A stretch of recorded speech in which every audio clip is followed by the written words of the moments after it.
ஜனவரி 10 இன்றைய புனிதர் நிஸ்ஸா நகர் புனிதர் கிரகோரி. நிஸ்ஸா நகர் புனிதர் கிரகோரி. பிறப்பு கி.பி. 335. நியோசேசரே கப்படோசியா. இறப்பு கி.பி.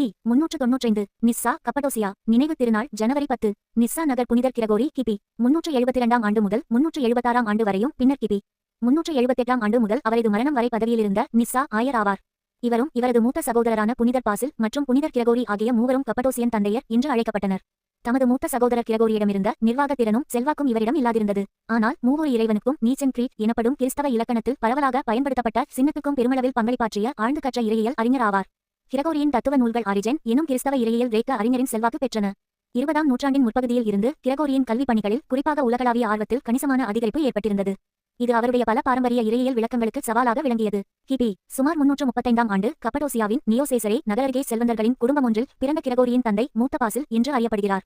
எம்மிலியா இவரது தாயார் ஆவார். இவரது பெற்றோர் மிகவும் பத்தியானவர்கள் ஆவர். இவரது தாய்வழி தாத்தா ரோம பேரரசர் முதலாம் கான்ஸ்டன்டைன் காலத்துக்கு முன்னே கிறிஸ்தவ மறைச்சாட்சியாக கொல்லப்பட்டவர் ஆவார். கிரகோரி மற்றும் அவரது சகோதர சகோதரியர் நால்வரையும் புனிதரான இவர்களது தாய்வழி பாட்டி மேக்ரினா வளர்த்தார். கிரகோரி அமைதியான மற்றும் சாந்தமான குணாம்சங்கள் கொண்டிருந்தார். இவருடைய தாயார் எம்மிலியா மற்றும் சகோதரி மேக்ரினா ஆகியோர் இவருக்கு வீட்டிலேயே ஆரம்ப கல்வி கற்பித்தனர். அவரது மேல் படிப்பு பற்றிய சரித்திர ஆசிரியர்களின் கருத்துக்கள் ஐயங்கள் ஏற்படுத்துகின்றன. ஏதேன்ஸ் நகரில் உயர்கல்வி தொடங்கிய இவர் செசேரா நகரில் கல்வியை தொடர்ந்தார். பாரம்பரிய இலக்கியம், தத்துவம் மற்றும் ஒருவேளை மருத்துவமும் கற்றார். தமது மூத்த சகோதரரான பாசில் மற்றும் பவுல், யோவான் மற்றும் உள்ள அப்போஸ்தலர்கள் மற்றும் தீர்க்கதரிசிகளே தமது ஆசிரியர்கள் என்று கிரகோரி கூறுகிறார். இவரது சகோதரர்களான பாசிலும் நக்கிரேஷியஸும் துறவியராக வாழ்ந்த காலத்தில் கிரகோரி ஒரு சொல்லாட்சி கலைஞராக தமது மதச்சார்பற்ற வாழ்க்கையை தொடங்கினார். ஆயினும் அவர் ஒரு பயிற்சியாளராக செயல்பட்டார். இந்த காலகட்டத்தில் கிரகோரி தியோசேபியா என்ற பெண்மணியை திருமணம் செய்து கொண்டார் என்பது அறியப்படுகிறது. சில சமயங்களில் ஆதி கிறிஸ்தவ மரபுவழி சபையின் பெண் திருத்தொண்டர் என்றும் புனிதர் என்றும் அறியப்படுகின்றார்.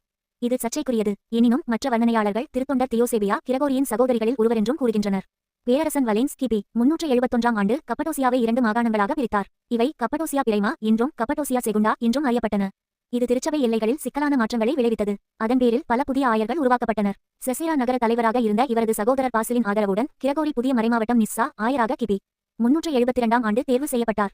ஆயராக கிரகோரியின் கொள்கைகள் அவருக்கு எதிராகவே திரும்பின. அவற்றால் அவர் பல்வேறு பிரச்சனைகளை சந்திக்க நேர்ந்தது. கிபி 375 ஆண்டு டிஸ்மாதீன்ஸ் எனும் அரசியல்வாதி தேவாலயங்களின் நிதிகளின் மோசடி மற்றும் ஆயர்களின் ஒழுங்கற்ற அற்பொழிவுகள் மீதான குற்றச்சாட்டுகளில் கிரகோரியை சிக்கவைக்கும் முயற்சியாக ஆன்சிரா எனுமிடத்தில் ஒரு சபை கூட்டத்தை ஏற்பாடு செய்தார். அதே வருடம் குளிர்காலத்தில் அவர் அரச படைகளால் கைது செய்யப்பட்டார். ஆனால் அவர் தப்பித்துச் சென்றார். கிபி 376 ஆண்டு நிஸ்ஸா எனுமிடத்தில் நடந்த ஆலோசனை சபை கிரகோரியை விடுவித்தது. ஆயினும் கிரகோரி கிபி 378 ஆண்டு தமது ஆயர் பதவியை திரும்பப் பெற்றார். இது ஒருவேளை புதிய பேரரசர் கிரேஷியன் அறிவித்த ஒரு பொதுமன்னிப்பு காரணமாக இருக்கலாம். கிபி 379 ஆண்டு அந்தியோக்கியாவில் நடந்த பொது ஆலோசனை சபையில் கலந்து கொண்டார். கிபி 381 ஆண்டு நடந்த கான்ஸ்டன்டினோபில் முதலாம் பொது சங்கத்தில் கலந்து கொண்டார். கிரகோரி கிபி 395 ஆண்டு கப்படோசியாவின் நிஸ்ஸா எனுமிடத்தில் மரணமடைந்தார்.